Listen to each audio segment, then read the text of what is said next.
have, it's one of the early diagrams that was sent out. It's this one, okay? What we learned today is this diagram. You have the eastern wall, okay? This is a wall of the Har Habayis, that outer black lines, the 4 lines, that's the wall of the Har Habayis. At the bottom, if I was standing here at the bottom of the page, I'm on Har HaZeisim.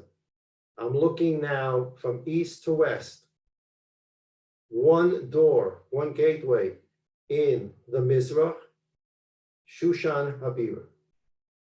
I make a turn, I go up, and I come to 2 gates, which is Shari Hulda.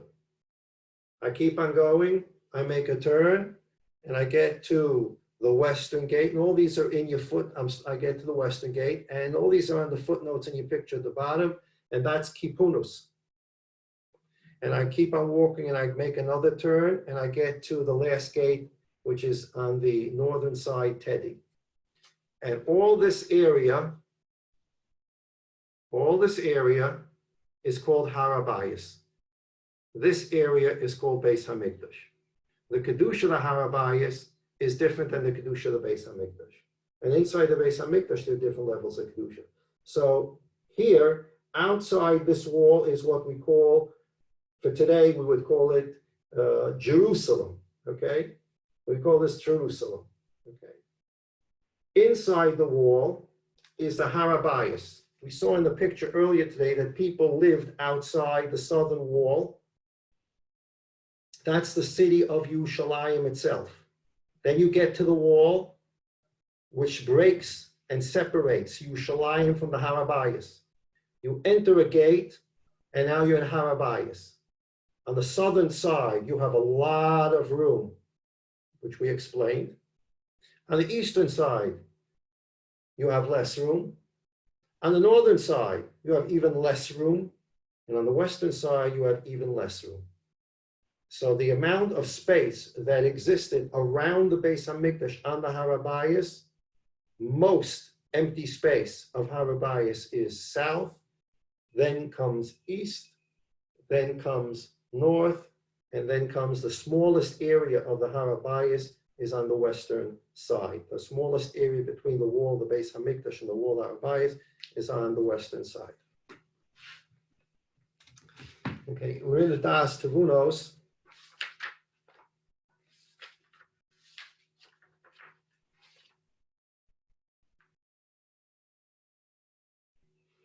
We're on page Gimel, and again, the Ramchal wrote this as a dialogue. It's between the Neshama and the Seichel. The Neshama says to the Seichel, I understand and believe as an article of faith 9 of the 13 Animamins. 4 I take as an article of faith. They came from the Ribono Shalom to Moshe and to Yoshua, etc. And I believe in them 100%. But I don't understand how they work. The other 9 I actually understand from a rational perspective. And as we said, the Ramchal Shita, the Chavis Halvobis, the Shalom, that you have to understand these things, not just believe in them as an article of faith. Well, this comes from many psukim. The most classic pasuk that's quoted is V'yodata hayom v'ashivos elovavecha ki Hashem u'lokim v'shemayim imav alot eno. V'yodata hayom, you shall know that God's the only one in heaven, God's the only one on earth. There's no other God. Because as V'yodata, you shall know. Know means you got to open your brain and put on your thinking cap, not just believe it in your heart. So the Shama says to the Seichel, I'd like to understand these 4 that I don't understand right now as well. What are the 4 that the Neshama doesn't understand?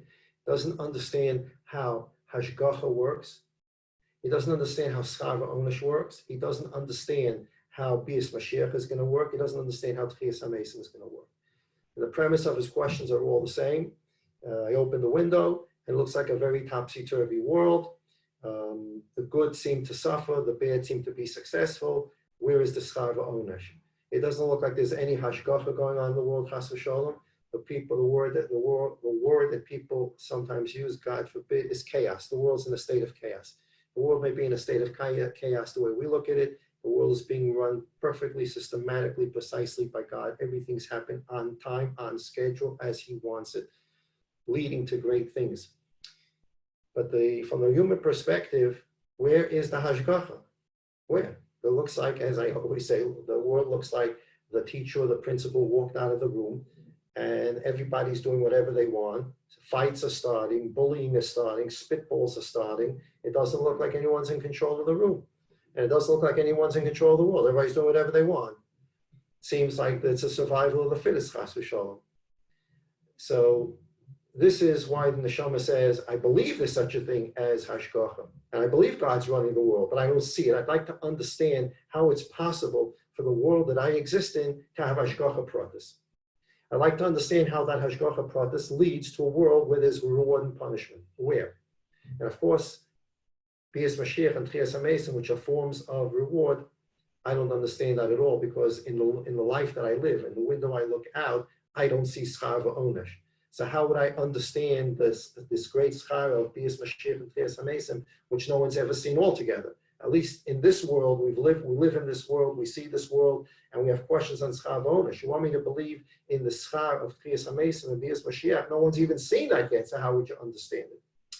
So the first thing the Ramchal went to do on page Gimel was he said we need to understand the inyan, the subject of man's existence. We need to understand what man's obligation is during his lifetime. And then we need to understand what is the tachlis, what's God's goal in all this. And I explained last week, I believe it's very important to remember this tachlis, okay? We were inundated when we were kids in school about the appendix is not needed, the molars are not needed, the tonsils are not needed, you know, see, you don't need, there's so many parts of the body you don't need, they're just there from evolution, from monkeys, from this, from that, you don't need these things. And we got this in yeshiva never. And this led us to believe that there are things that are in the bria that are purposeless. We don't need them anymore. So on, he's taking it, take the tonsils out, no one needs them anyways. And this led, whether consciously or subconsciously, to this idea that there are things that are in creation that are purposeless. And there's nothing in creation that's purposeless. God created everything with a purpose. Only man does things on purpose for no purpose.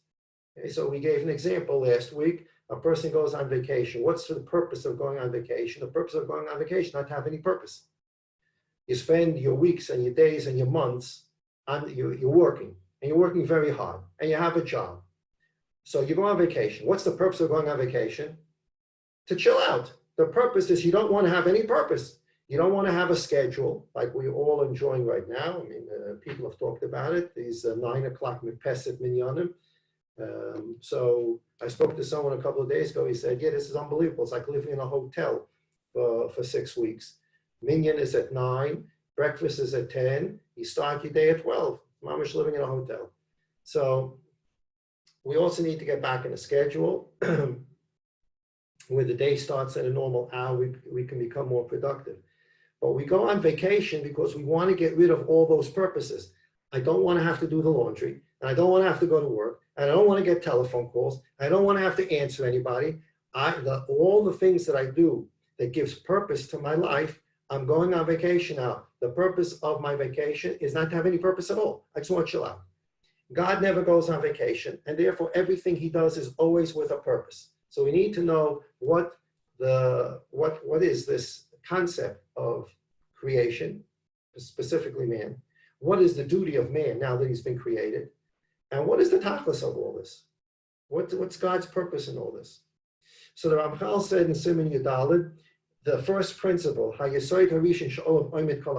first principle upon which everything exists is God created a perfectly imperfect world so that we can come and perfect the world. And by us perfecting the world, we become partners with God in creation. Every time we do a mitzvah, we learn Torah, we do the right thing. We make the right decisions. We make ourselves better. We make the world a better place. And through that, we have, he says, zechusai usacharoi. You have a merit for what you did, and you also have reward. And as we read Rav Friedland last week, this is an unbelievably important concept because we grew up in Yeshiva Ktana and in our, even after that, in girls' schools, boys' schools, we grew up with this idea that if you do enough Torah mitzvahs, you can go to Olam Haba.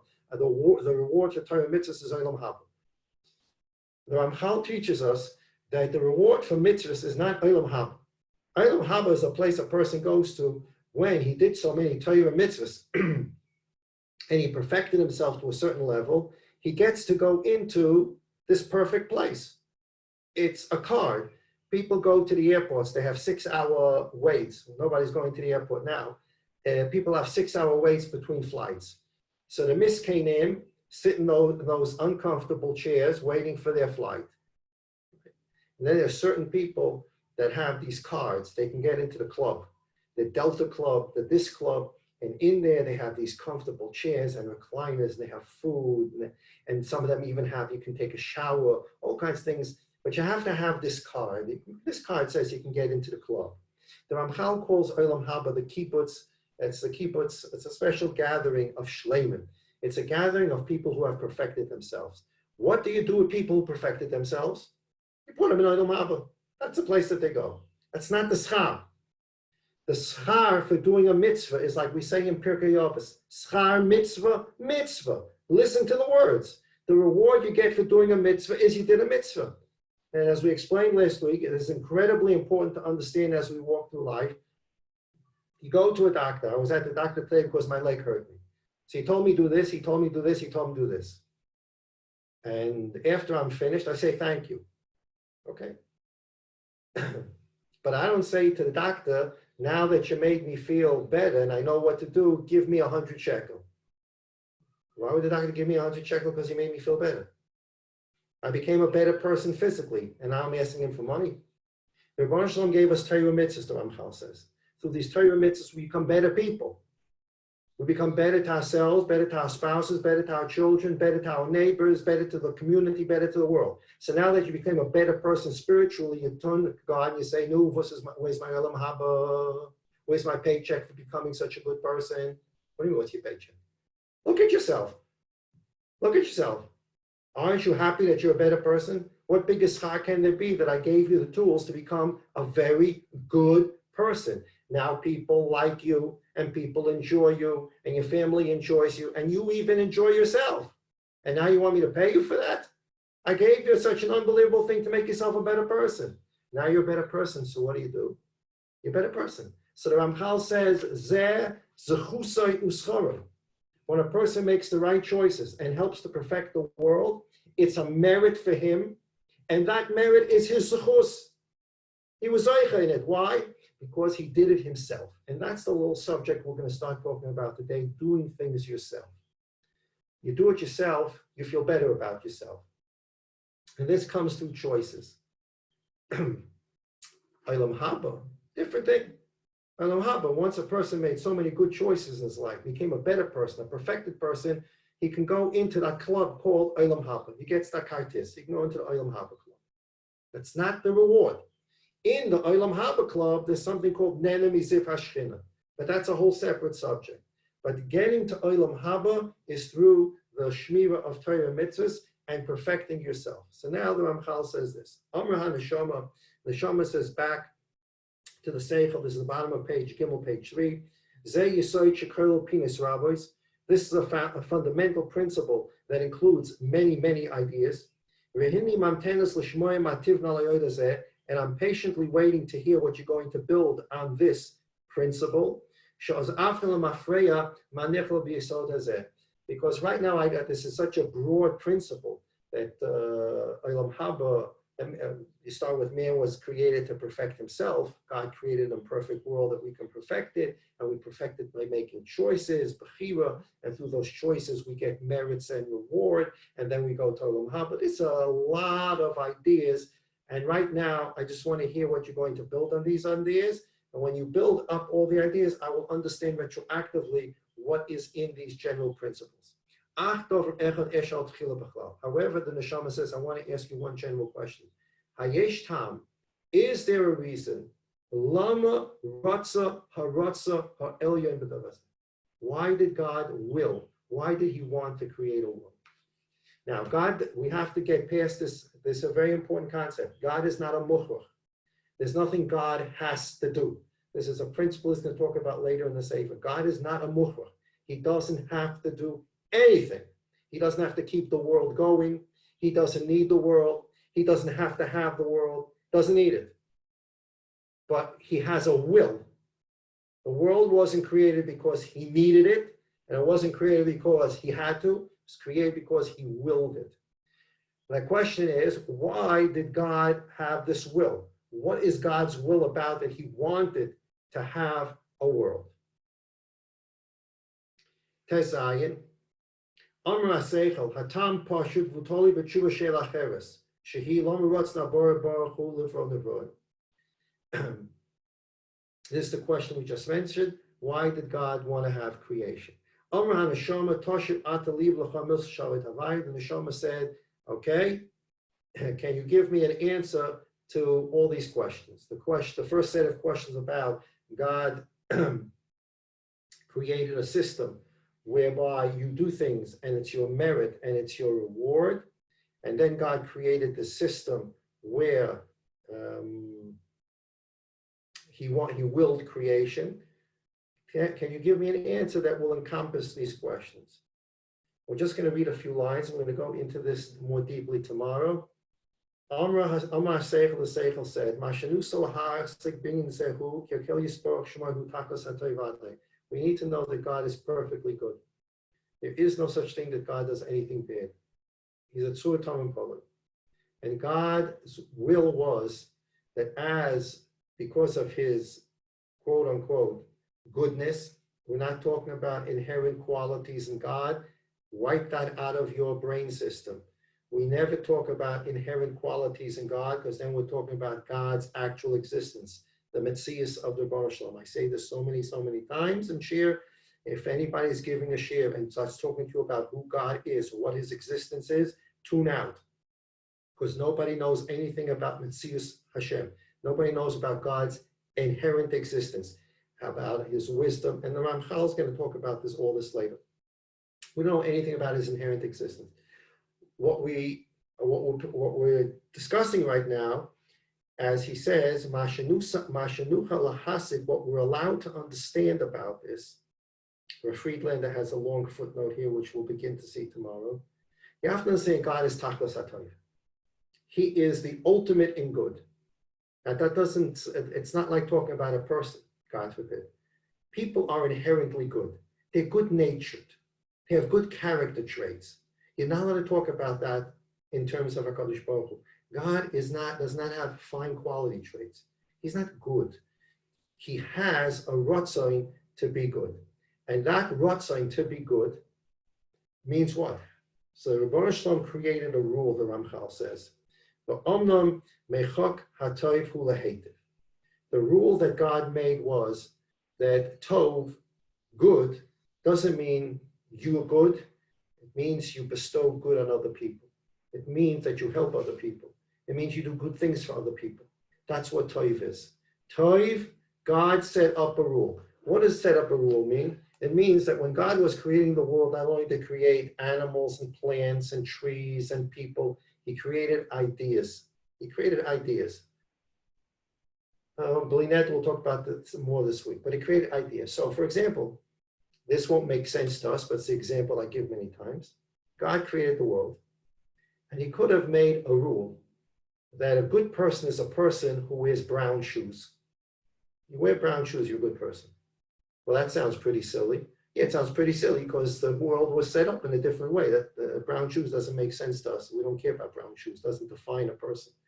That's because the way there's a programming system. So we don't define good as a person who wears brown shoes. But there could have been a world that God created where you would see a person that had, quote unquote, the courage to wear brown shoes, say, oh, that's a good person. He's wearing brown shoes. But God didn't create the world that way. God created the world with definitions. What definition did God give to Toiv? Good. The definition that he gave to Toiv is lehetiv. Good means to do good to someone else. You do good for someone else, you become a good person. So since the Rebbeinu Shalom had this ratzon of Toiv, and the definition of Toiv is to do good to others, well, the Rebbeinu Shalom now created a world for the very purpose of doing good, bestowing good, because that's his ratzon. His ratzon is to be Toiv, and the definition he gave Toiv was lehetiv, and now he created a bria by his will, not because he had to. He created a bria for his will, so that to this bria he can be made. That's step one. Step two. Because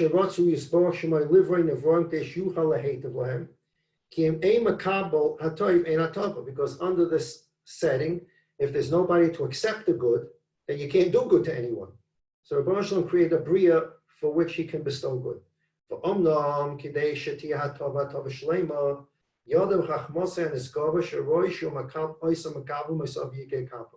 God also created a world where good, you want to bestow good on someone, the perfect good you can bestow on someone is when you bestow it on the person he feels he earned it.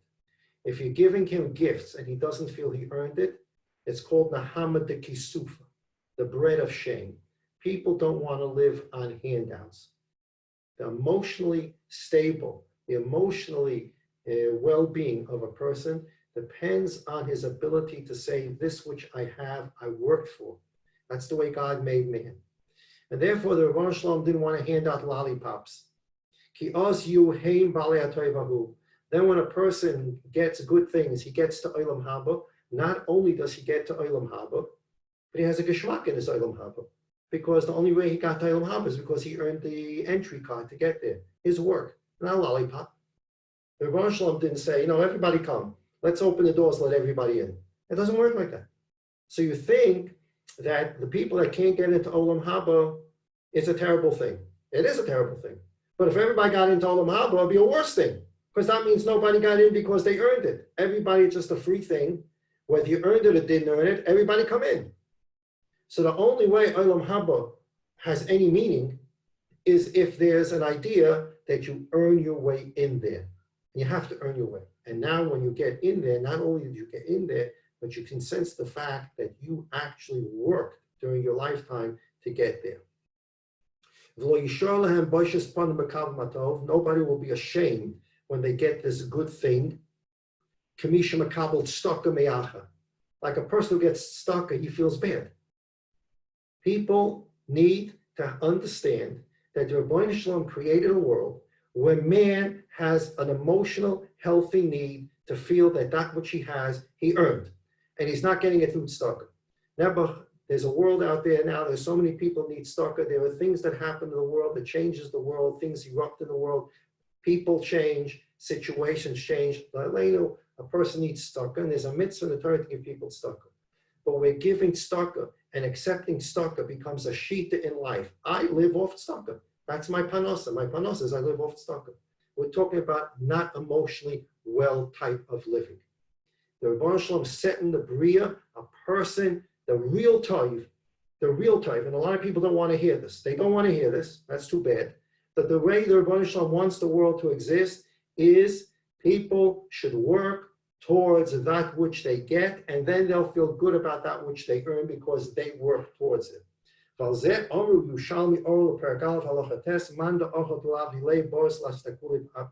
I'll just finish with that very quickly. Tomorrow we're going to go into this more deeply. It's an amazing halacha in Masechta Orla. And the Ramchal, through the Beis Yosef earlier, again, Blined will talk about it tomorrow, he developed this concept. Orla, you have a tree, you plant the tree, you can't eat from the fruits for 3 years. Okay.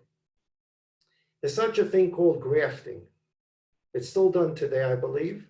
You have a tree that has a branch or 2 or 3, whatever, that are giving off fine fruit, but the rest of the tree is dying. She is dying. So what the farmer wants to do is he wants to save these 3 branches that are giving off good fruit. He cuts off the 3 branches. He takes the 3 branches and he connects it to a healthy tree. Okay? They use tar, they use all kinds of different things, and they connect it into the tree. We're not going to talk about glue, but it's like a glue process. They connect the branches into a different tree. And now, over time, the branches go into that new tree, and they become part of that tree, and now he has these 3 healthy branches continuing to live. The Mishnah in Orla is dealing with the question of you take these branches are coming off a tree that are 20 years old. These branches haven't been Orla for many, many years. There's no problem with the branches. You graft these 3 branches onto a tree that's less than 3 years old. And now these 3 branches are giving more fruit. What do you do now? Are those 3 branches considered 20-year-old branches because that's the tree they came from and therefore you can eat the fruit, there's no orla? Or because they're now connected to a tree that's less than 3 years old, now you can't eat the fruit because they're orla fruit. That's what the Mishnah is dealing with.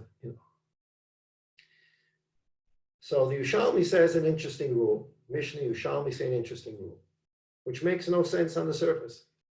The farmer should go out and look at his tree. Make believe it's an olive tree. If the olives are growing off these 3 branches, and the way they're growing off the 3 branches is they're facing the new tree, then they're not orla. But if the olives on the 3 branches are now growing away from the new tree, they're not facing the new tree, it is orla. That's the rule. Why is that the rule? So here's what the Yerushalmi tells us. Now this has nothing to do with people. This is a tree.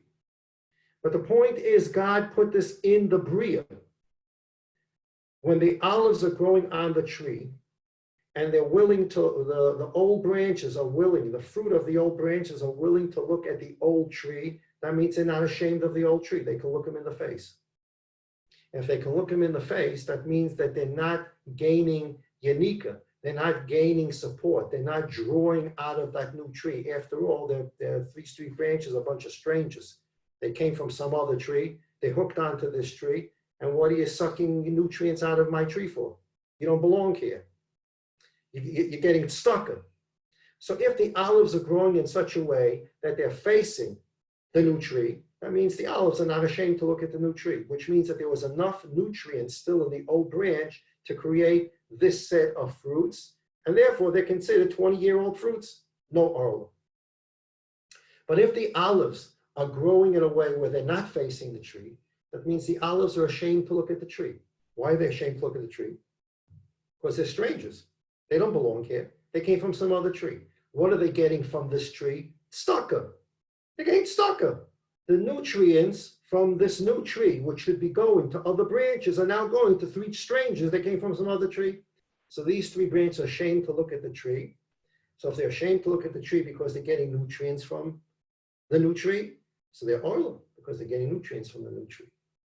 From here comes the concept, man, the ochel, the lavdile, a person who eats that which is not his, he's ashamed to look the person in the face who gave him the nutrients to eat. So this is not just about men, this is about trees, this is about the Bria.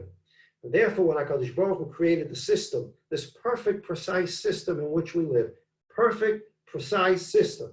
There's no God chaos in the world. This is a perfectly precise system. The Rebbeinu Shalom set up the system where people not only want good, but people want to have the feeling that they got the good because they earned it on their own. It wasn't given as a gift. And that permeates the whole Bria. It permeates trees, it permeates man. And that's how the Rebbeinu Shalom set up the Torah, so that man can have good choices, other choices. He makes the right choices. He gets his merit and his reward. And the merit and reward is because he earned it. So not only does he have merit and reward, which are merit and reward, now he actually feels emotionally good about himself because he earned it. And since the Rebbeinu Shalom is the Tachlis HaTorah, he's the perfect giver of good. The way the perfect giver of good gives good is in the most perfect way. And the most perfect way is to let people earn it on their own. And that's what the Tachlis HaBria is.